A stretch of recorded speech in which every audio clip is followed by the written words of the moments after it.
Great, thank you. Next, we will hear from Georganna Gillette with the Space Coast Transportation Planning Organization. It's good to see you again. Thank you, Madam Chair, delegation members. Georganna Gillette, Space Coast TPO. We are responsible for coordinating all state and federally funded transportation projects here in Brevard County. First, I want to say thank you for the recent appropriation for the Ellis Road Widening and for allocating additional state and federal funds to finally get us over the hump and fully fund the construction phase. The pre-construction activities such as the clearing and grubbing, are in full swing, and they're expected to be finished by November.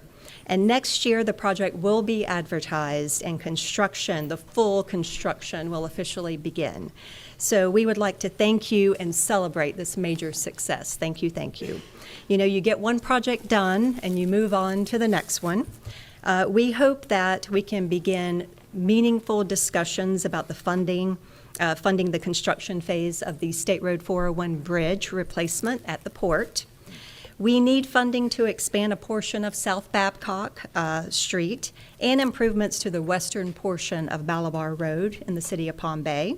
Another project, State Road 524 in the city of Cocoa, has capacity and safety needs, and we are looking forward to receiving some right-of-way acquisition funding hopefully soon. Regarding the Cocoa Brightline Station, the city was notified that the federal-state partnership grant that was submitted back in December of 2024 is now being reissued by the Federal Railroad Administration as the National Railroad Partnership Program. So all applicants must resubmit a brand new application. Collectively, we're already working on it with the city and with our Brightline partners. We request new letters of support when we reach out to you. The Federal Railroad Administration places great value on those letters, and we would be most appreciative if you could provide them to go into the package. And that application is due January the 7th, 2026. And so to close, we work collaboratively with our DOT partners, and when they fund our priorities, everybody wins. Funding is one of the major obstacles we're facing in the transportation industry. Florida has one of the biggest DOT budgets, but the revenue has not kept up with the costs, and our needs exceed the revenue. The way we pay for transportation really needs to be reimagined.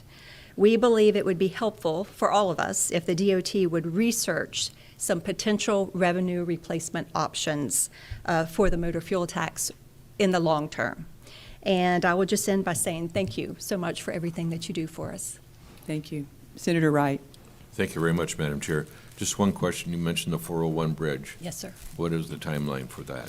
Right now, it is under the design phase, and there is no money for construction. The construction is over $200 million, which is a lot of money. That's a heavy lift for the DOT. Thank you. Thank you. Representative Soroy. Thank you, Madam Chair. I appreciate that. Thank you. It's good to see you tonight. Good to see you. I'm curious if the last time we spoke about Brightline, I recall our discussion. Do we know any more about how a station in Cocoa is going to take congestion off of 528?